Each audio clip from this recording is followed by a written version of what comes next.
tienen último wika, no sean tlacat, igual no sean siwat, newa masatsin. How are you doing, my homeboys and my homegirls? This is Masatsin, your friend.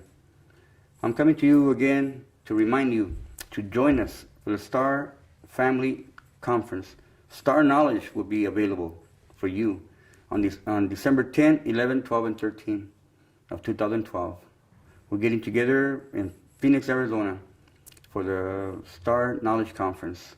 We'll be bringing people from throughout the continent to join and bring their medicines, bring their knowledge, bring their experiences, and their hopes and their plans for the future. So we can join them all together in that, what we call a dress rehearsal for December 21st, 2012, the birth of the sun.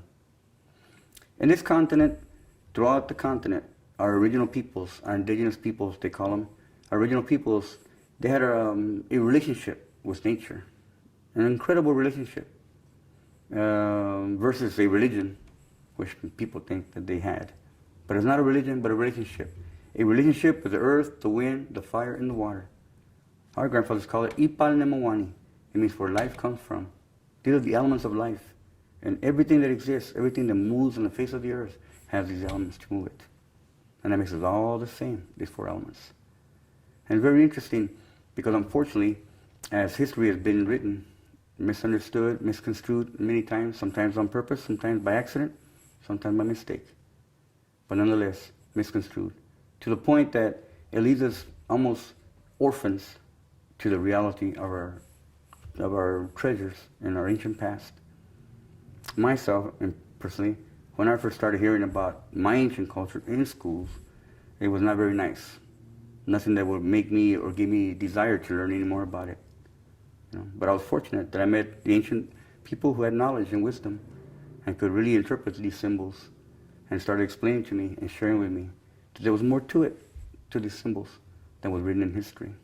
Now we call that his story, and we have our own story now. And we're talking our story.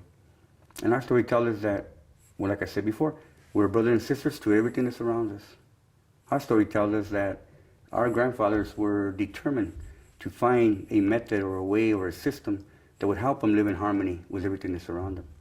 Our story tells us that our grandfathers respected time to such a degree that they became identified with a piece of time. In fact, when they were born, they were named according to the day they were born, because they knew that on that day a particular potential existed.